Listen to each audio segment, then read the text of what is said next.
我和谢寒章同时重生了。前世我们两心相契，感情甚笃，只是我俩皆为8代单传，娇生惯养，不通庶务，侯府家业被我们几年光景就败光，最后双双饿死。重生后，我们执手相看泪眼，不约而同选择了另嫁和另娶。谢寒章娶了河东狮的商户女，我嫁给了日后造反成功的操汉将军。半年后，我和谢寒章憔悴不已，抱头痛哭。表哥，我夫君恨不得夜夜搓磨我，日子真的好难过。表妹，我夫人亦如此，不如我们多卷点银票逃吧。我们还没跑出1里地就被抓获，乌燕纵马追了上来，长臂一伸将我捞上马，裹进怀里。夫人不乖，今晚该怎么罚你才好？大家好，欢迎收看达达听书。我和谢寒章双双重生到长辈给我们议亲那天，姨母满脸喜气，笑盈盈道：令姨和寒章青梅竹马，又是我一手养大的，虽说是外甥女，却跟我亲女儿别无二致，妹夫大可放心，我们永昌侯府定会将她当成掌上明珠对待。姨父永昌侯则拿出长长的聘礼单子，请我爹过目。那个单子我前世看过，数额之庞大，宝物之奇珍，足以说明永昌侯府对我的爱重。我爹捋了捋他的美须，颇为矜持。既如此，那就定个黄道吉日。屏风后，我和谢寒章对视一眼，彼此都看见对方眼中的惊恐。下一刻，我们连滚带爬，双双跌了出去，不约而同道：爹，我要退婚。娘，我不娶。我和谢寒章都执意要退婚。我爹以为谢寒章欺负我，不顾首府的体面要对他动手。姨母也以为谢寒章欺负我，气得直接上家法。我极力解释，可没人相信谢寒章是无辜的，眼看他就要惨遭毒手，我于心不忍，硬着头皮胡编乱造。真的与表哥无关，是我已有心上人。整个明堂都安静了下来，众人齐刷刷看向我，到底还是有些心虚。我退后2步，我爹沉吟片刻，问道：是何人？电光火石间，我想起前世造反成功的新帝乌燕，这辈子嫁给他，总不会被饿死吧？是大将军乌燕。昨日我目睹了他班师回朝的风采，对他一见钟情。可我爹根本不信。令以你自幼偏爱温润如玉的贵公子，何时喜欢那糙汉武将了？编谎话也编得像样些。我气馁，败下阵来。谢寒章很有义气，挡在我面前。与表妹无关，其实是我有了心上人。看着谢寒章的背影，我泪眼婆娑，不由得想起了前世。谢寒章从始至终都待我极好，做表哥时很好，做夫君时亦是如此。我们是世间最合适的玩伴，纵情山水之间，不亦乐乎。后来侯府家业败尽，他还把最后干粮留给了我。堂堂贵公子饿得啃树皮，被我发现了还假装无所谓，笑着给我擦眼泪。表妹莫哭，我就爱吃树皮，吃起来别有一番滋味。前世历历在目。我抱住谢寒章，嚎啕大哭。表哥，呜呜呜！谢寒章也忍不住了，抱住我红了眼眶。表妹，长辈们面面相觑，不是要退婚，何至于哭得像一对有情人被拆散？若不是上辈子太过凄惨，这辈子我亦是愿意再嫁给谢寒章的。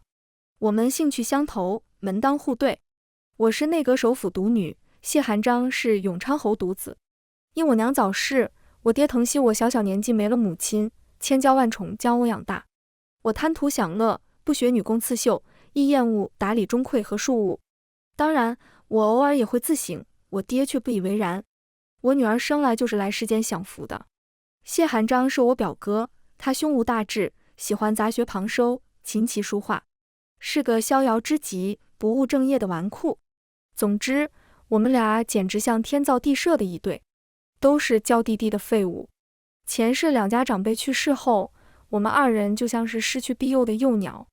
先是刁奴欺主，骗走了我们大半财产，永昌侯的100年基业被我们短短几年悉数败光。后又遇叛军作乱，京城沦陷，我们揣着最后的银子逃命，途中被奸人将钱财都骗光，日子过得举步维艰，往事不堪回首啊！明堂内，彼此正僵持时，下人匆匆来报：大人，乌大将军以军功唤陛下赐婚他与大小姐。如今宣旨的公公已经到大门了。随着宣旨公公一同前来的还有乌燕，这是我2辈子第一次见他。乌燕身形颀长而健硕，不似谢寒章的温润清俊，她生得极为俊美凛冽。我心中暗喜，白简的夫君竟也长得如此好看，不仅好看，日后还大有作为。他既为新帝，那我岂不是为后？嘿嘿，我可真是好命。在我望向乌燕时，他亦望着我。谢寒章左看看右看看，颇有些不高兴，将我拉到院子里。我没好气地甩开他，别耽误我欣赏美色。谢寒章神色悠悠，语气亦是悠悠。表妹啊，你的口水都要掉下来了。我脸红了，假装不经意间擦了下嘴角，发现谢寒章骗我，有些羞恼地瞪他。表哥你干嘛呀？我若是发达了，日后还能接近你，总不能这辈子咱们又一起饿死吧。本来这辈子不能嫁给谢寒章，我还有些难过，可见到乌燕的脸后，那点难过和不舍瞬间化为乌有。谁让乌燕长得好看呢？我苦口婆心地劝谢寒章，我们俩呢，俱是一坨屎，3是满天星，这辈子是万万不能再凑到一起了，表哥可懂？谢寒章垂头丧气，道理我懂，那我以后还能找你玩？话未说完，便被不知何时出现的乌燕犹如拎小鸡仔般拎到一旁。我这才发现，乌燕竟比谢寒章还高出一个头。明明谢寒章在一众贵公子中已经算高大挺拔的了。乌燕神色冷漠，谢世子，男女授受不亲。谢寒章跳脚，想将我拉到他那边去。什么男女授受不亲？令仪是我表妹，表妹又如何？乌燕隔开他的手，挡在我面前，寸步不让。即便是亲兄妹，亦要遵守礼法。谢寒章气得七窍生烟，想要骂2句，又碍于对方冷冽的气势憋了回去，最后冷哼一声，拂袖而去。树下只余我和乌燕2人，清风拂过，树叶簌簌作响。在外人面前，我端上了娴静文雅的高门贵女的面具。我与乌将军素昧平生，将军为何要用军功娶我？乌燕望向我的眼神幽暗深邃，像猎人看猎物般充满了侵略性。我讪讪笑道：算了，其实也不是很想知道。乌燕缓缓向我靠近，身上灼热蓬勃的气息压过来，我脸上一阵发烫，被逼后退，直至退无可退。他将我抵在树干上，唇瓣若有似无地擦过我的耳朵，在我耳边说了3个字：想要你。我瞬间羞红了脸，一把推开他，落荒而逃。乌燕和宣旨太监一起离开了。明堂内，姨父姨母神色怔怔，尚未回过神来。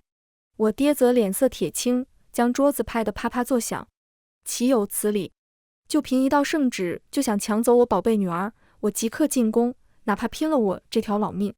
我一阵心惊肉跳，生怕我爹说出什么大逆不道的话，猛地扑过去抱住他的大腿。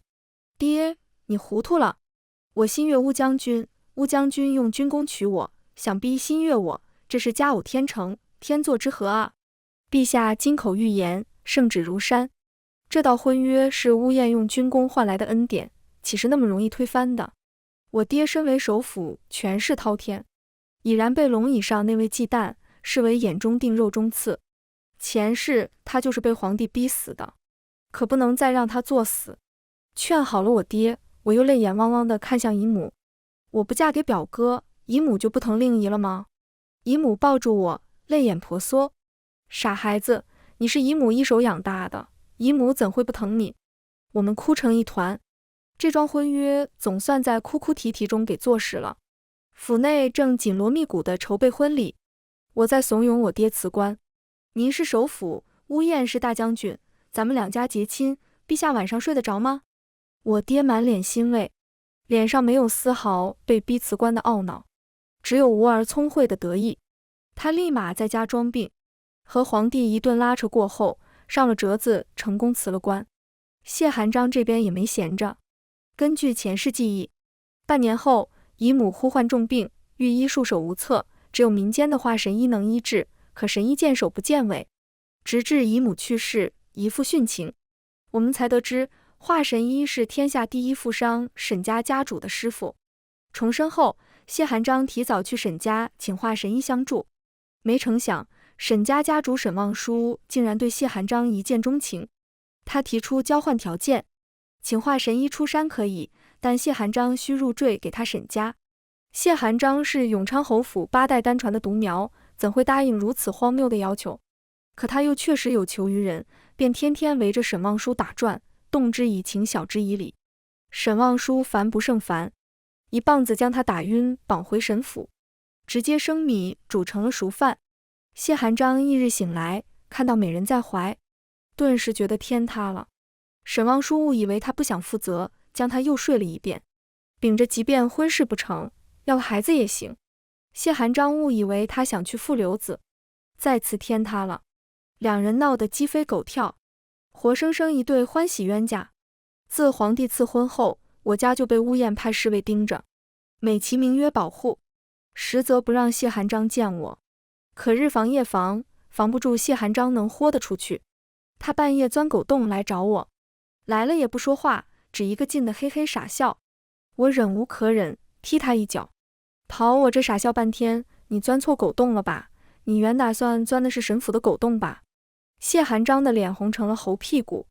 表妹，我坠入爱河了。我一脸冷漠。哦，瞎子都看出来了呢。谢寒章又是嘿嘿一笑。我和望舒都商量好了，她既不用嫁入我永昌侯府，我亦不用入赘她沈家。我们在京城新置了院子，挂沈府的牌子。望舒要我多多努力，她说她喜欢孩子，最少得生2个。她顿了下，凄凄哀哀道：表妹啊，你来给我分析分析，她为何要我多努力？是我的表现让她不满意吗？2辈子加起来，我也是第一次，确实是快了一些，但也……她越说越离谱，我拿起桌上的点心塞她嘴里。住嘴吧你！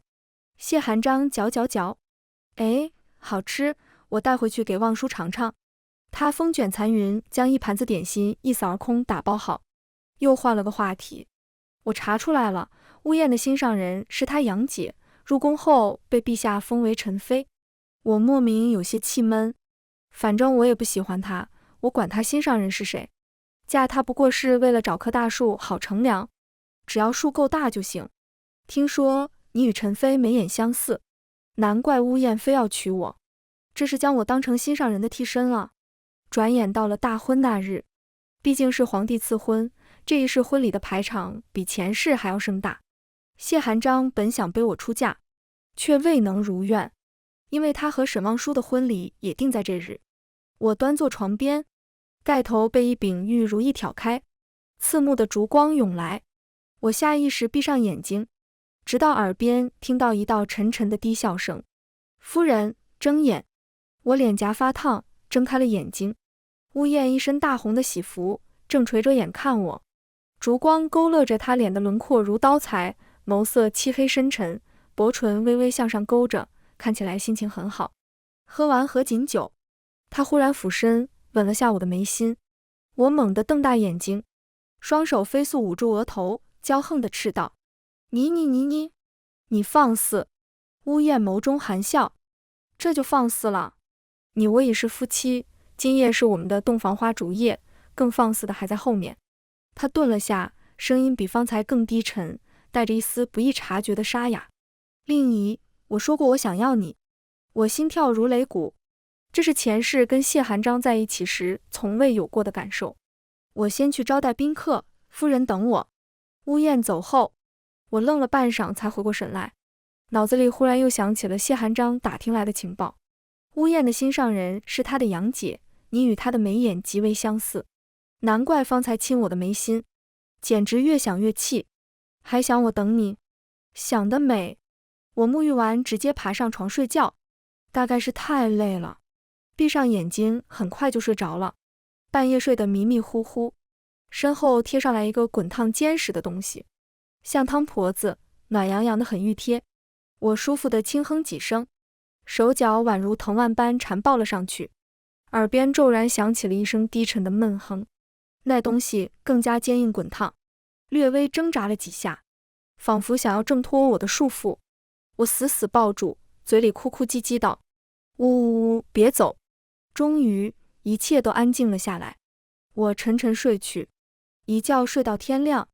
映入眼帘的是乌燕那张俊美的脸，她目光幽深地盯着我，而我整个人都窝在她怀里，右手握着一根粗大滚烫又坚硬的棍子。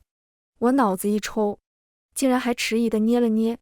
乌燕低喘一声，眼神瞬间变得危险，翻身将我压在身下，嗓子暗哑道：“夫人睡得可好？”我结结巴巴：“还不错，可我一夜未睡。”“那你睡呀？”“他俯身慢慢靠近我，灼热的呼吸拂过我的耳廓，声音低沉沙哑，带着一种令人心悸的滚烫。“夫人睡了一夜，该轮到我睡了。”一字一句犹如火星飞溅，瞬间将干柴点燃。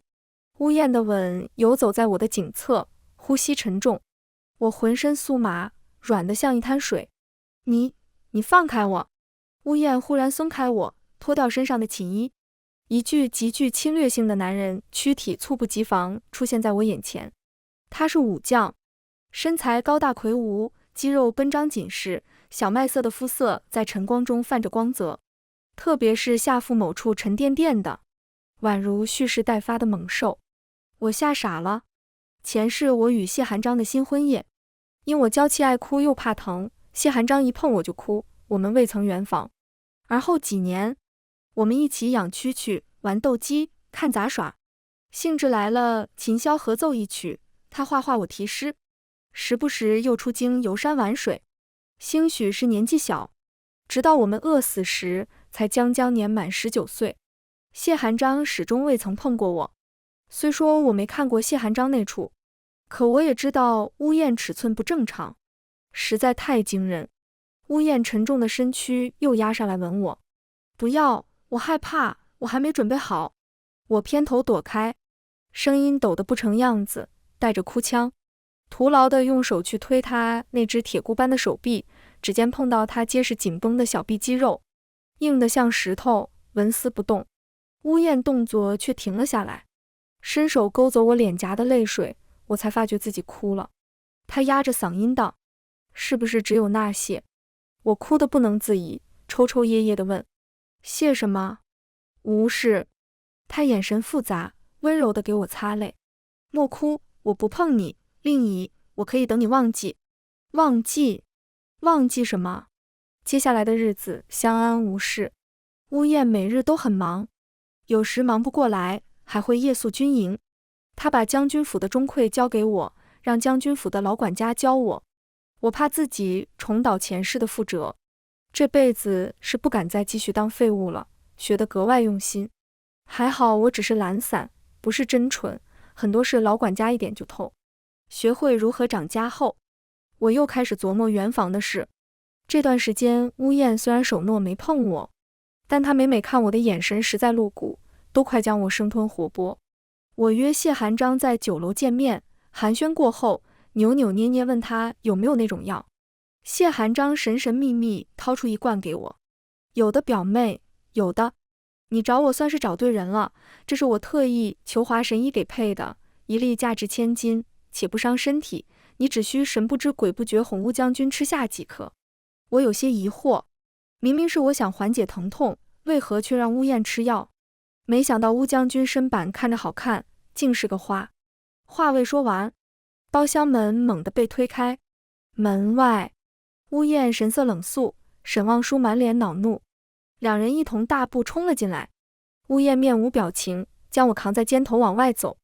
沈望舒揪着谢寒章的耳朵，让他跪下。太惨了，感觉我和谢寒章接下来的下场都不会太好。我看着谢寒章悲从中来。表哥。谢寒章看着我难过流泪。表妹。我哭哭啼啼，被乌燕扛回府。他将我扔到床上，脱了衣服俯身沏了上来。我瑟瑟发抖。等。乌燕眸色暗沉，仿佛酝酿着巨大的风暴。等不了。我一咬牙，仰头吻了吻他的薄唇。夫君，我们先小酌一杯，在圆房也不迟，可好？乌燕脸一下就红透了，她凸起的喉结急促地滚了滚，半晌低声道：好，我与夫人共饮。我趁乌燕不备，将药丸丢了一粒在她酒杯中，害怕一粒不够，我想了想，又丢了一粒。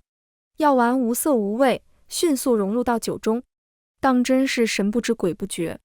乌燕仰头喝了下去，我眼巴巴又满脸期待地看着她。顷刻间，乌燕面色潮红一片，眼神有些迷蒙。她向前走了一步，巨大的阴影瞬间笼罩下来。我有些心慌，下意识往后缩了缩，脊背抵住了冰凉的床柱，一阵天旋地转。我被乌燕抵在床上，她垂眸望着我，声音哑得不成样子。令姨，你给我吃了什么？我强作镇定，努力挤出一丝笑容。就是酒呀。哦，是吗？她低低笑了一声，那笑声震动胸腔，震得我一阵发麻。我打死不承认，兀自嘴硬。有何不对吗？乌燕没有回答，而是俯身更贴近我，灼热的气息彻底笼罩下来，几乎将我整个人包裹其中，右手握住我的手，带着我缓缓往下探去，直到我摸到了一个蓬勃坚硬的东西。我吓得花容失色，它怎么比上回还要大？我迅速想明白，又乌龙了。谢寒章给的药不是止痛药，而是催情药。该死的，他自己不行，就以为别人都不行。呜呜，这下惨了，我要被谢寒章害死了。乌燕以吻封肩，将我所有的声音吞吃入腹。乖乖，这种时候我不喜欢听你叫别的男人的名字。他握住我的手腕，将我的手高举过头顶。夫人为我吃药，想必是怨我没有伺候好夫人。接下来就是一阵阵疾风骤雨，感觉自己就像是河中的一叶扁舟，在暴风雨中颤颤巍巍地抖。好不容易云消雨歇，乌燕轻笑着吻去我的泪。我伺候的可还令夫人满意？我感觉自己浑身都要散架了，哭的嗓子都哑了。早知道，我宁愿继续嫁给表哥饿死，也不嫁给你。乌燕掐着我的腰，语气危险。令姨再说一遍，想要嫁谁？她轻柔慢捻复挑，磨得我眼角噙着泪，失声尖叫地抱住她。嫁你，生生世世都只嫁你。翌日，乌燕吻了吻我的唇角，神清气爽地去了军营。我躺在床上动弹不得，感觉自己像是散了架，尤其腰和腿简直像灌了铅，无一处不酸，无一处不痛，动一下都龇牙咧嘴。我一身雪白的皮肤上全是青紫的痕迹，看着就让人面红耳赤，昨晚滚烫的触感仿佛还烙印在皮肤上一般，不时窜起一阵令人心悸的麻痒。莽夫，混账东西！我在心里将他翻来覆去骂了800遍。自从圆房后，乌燕食髓知味，一发不可收拾。他也不夜宿军营了，无论刮风下雪，都风尘仆仆赶回府。夜一擦黑，就将我抱到卧房。明明成婚都半年了，我不知道乌燕为何对这种事这么热衷，夜夜纠缠，我苦不堪言，懊恼真不该贪图乌燕这棵大树。那日我去书房给他送点心，撞见老管家和乌燕大力夸奖我，夫人悟性高又勤奋，还开了善堂，专门帮助那些战死的士兵家人，让他们不会饿肚子，还能靠自己养家糊口。乌燕嘴角微微勾起，她本就善良又聪明，是世间独一无二的女郎。我脸颊通红，心脏扑通扑通狂跳，又像是吃了蜜一样，觉得甜滋滋的。我顿了下，假装没有来过，转身悄悄离开。宫里的陈妃诞下了小公主，乌燕带我去宫中看望陈妃和公主。这是第一次见陈妃，她温柔貌美，对我很是亲切，又叮嘱乌燕好好待我。弟妹乃名门贵女，你须收起军中的莽撞粗糙，若惹得弟妹生气，我可不饶你。她语气熟稔亲密，我趁机多打量了她几眼，确实感觉我的眉眼与她有几分相似。回去的马车让我有些郁郁寡欢。乌燕将我揽进怀里，夫人为何不开心？没有啊。她打量了我半晌，可是羡慕长姐生了小公主。饮一口酒，低头渡给我，又捉住我的唇舌，辗转厮磨。无妨，为夫也能给你。我沉浸在他的温柔和狂放中，最后浑身绵软无力，是被他抱着下的马车。我真的爱上了乌燕，我开始无法接受自己只是陈飞的替身，这就像一根刺扎在我心里，而且越扎越深，稍微动一动就鲜血淋漓。我甚至怀疑，前世乌燕之所以造反，大概就是为了陈飞。按照时间推测，再过2月，皇帝就会因吃多了丹药突然驾崩，皇子们为争夺帝位大打出手，有些甚至不惜叛国，和敌国结成联盟，届时将天下大乱。乌燕这段时日也越发忙碌了，我以精力不济为由，将善堂的事交给老管家，让他负责，然后偷偷约了谢寒章。许久未见，我们又抱头痛哭。表哥，我夫君恨不得夜夜搓磨我，日子真的好难过。表妹，我夫人亦如此，不如我们多卷点银票逃吧。我立马同意了谢寒章的提议，再也不要做替身了，哪怕这辈子还是饿死，也比做人替身有尊严。我洋洋洒洒写了10几页信留给谢寒章，事无巨细，将天下即将大乱的事悉数告知他，请他提前出手阻止，莫要让天下百姓跟着受苦。正式写完后，我想了想，又留了一句：当初嫁你，是因为你与我表哥眉眼相似，如今我想通了，嫁你这个替身，不如嫁给正主本人，曾经夫妻一场，以后江湖不见。写完我神清气爽，只觉得恶狠狠地出了口气。和谢寒章在城外会合后，车夫驾着马车疾驰，我们俩在车内打开各自带的包裹，满满当当的2大包金银财宝。我和谢寒章相视一笑，我眼睛发亮。表哥，这辈子我们绝不会再饿死。乌燕让老管家教导我管理钟馗，如今我掌家的手段极为老辣，绝不会被刁奴骗走财产。谢寒章也颇为自信。表妹，我也非是上辈子的纨绔，自从跟望叔成婚后，他每经商都带着我，我如今经商的本事，再养活100个你都没问题。我们紧紧握住彼此的双手。好好好，我们表兄妹再也不是前世的窝囊废，我们强强联手，此生定能活得风生水起。等我们找个地方安定下来，便将爹娘和姨父一起接来，安享晚年。突然，骏马仰天嘶鸣，疾驰中的马车骤然停了下来，差点将我甩了出去。幸好谢寒章死死拽着我，我气得掀开车帘：你怎么赶车的？所有的话戛然而止。谢寒章紧跟着从马车里钻了出来：表妹，出了河。他的话也瞬间消音。我看着骑在马上的男人，强撑着问道：夫君怎会在此？乌燕盯着我，似笑非笑：捉拿逃犯。我垂死挣扎：我看到了，往西边去了。哦，我还未说逃犯是何特征，夫人就知道去西边了。我猜的。乌燕耐心告罄，他倏地拔剑指着谢寒章，剑气凛冽，语气森冷：谢世子为何带我夫人私奔？我被吓了一跳，赶紧闪身挡在谢寒章面前，色厉内荏道：是我求着表哥带我走的，与表哥无关。谢寒章急了，刚想开口，我转身捂住他的嘴，狠狠凶道：你闭嘴，不许说话。我又抬眸看向乌燕，神色冷漠：乌将军，要杀要剐冲我来，抛弃你的人是我。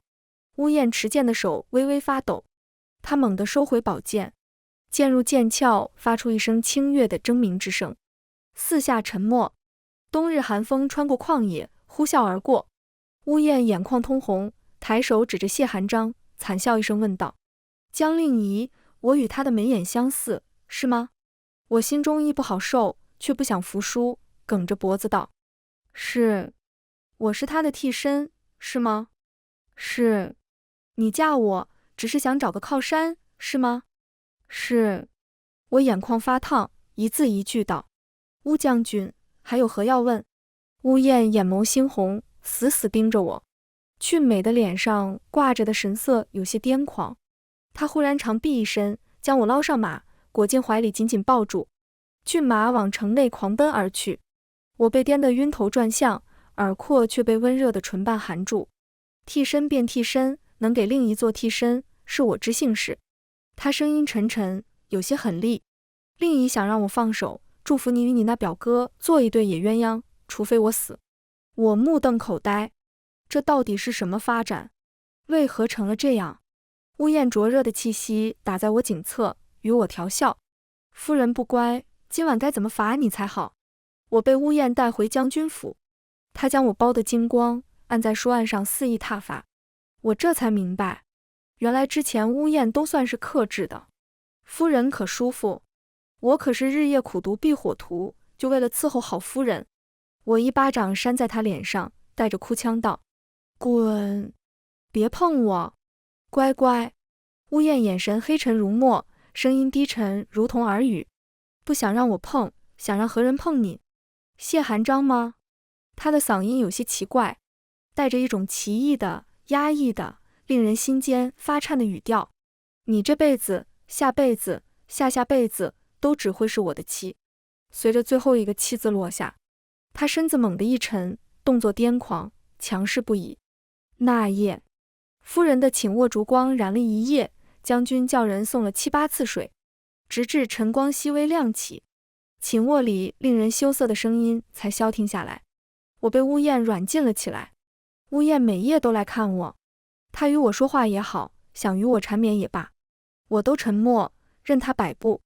看我这样，她自然坐不下去，红着眼眶单膝跪在我面前。令仪，你与我说说话，求你别这样对我。我始终一言不发。渐渐乌燕不敢再出现在我面前，她还是每夜都来看我，只是站在窗外，远远地痴痴地看着我。渐渐她来的次数越来越少，而我院子里的侍卫越来越多，犹如铜墙铁壁一般，连只蚊子都飞不进来。虽然我被关着出不去，但也感受到京城中风声鹤唳的氛围。我担心我爹还有一父一母。老管家告诉我，夫人安心，江大人和永昌侯夫妇俩都已经被将军安置在安全的地方。我心中微动，又问道：那我表哥呢？谢世子和沈家主也都被保护了起来。我沉默半晌，说道：周管家，麻烦转告将军，江令仪感谢他的大恩。老管家无奈地摇了摇头：夫人，将军要的不是感谢，哎。他叹息一声，没有再说下去。未尽的话语，仿佛在说两人为何闹到这种地步。随着前世皇帝驾崩的日子逼近，我越发寝食难安。无论我怎么日夜祈祷，那一日还是来了。当夜，将军府外火光冲天，兵器交接声不绝于耳，喊杀声一片。我枯坐了一夜，等天亮起来时，老管家跌跌撞撞将我放了出来。夫人，夫人，将军他身受重伤，命悬一线。我猛地起身，脸色顿时一片煞白，推开管家，朝着乌燕的院子狂奔而去。我疯了一样跑到乌燕房里，她闭着眼睛，静静躺在床上，仿佛被泡在血水里。我扑倒在她身上，嗓音抖得像风中落叶：乌燕，你醒醒，你醒来看看我好不好？我握住她的大手，平日里滚烫的手，此时因为失血过多而冰冷刺骨。我心中刺痛，眼泪扑簌簌往下掉。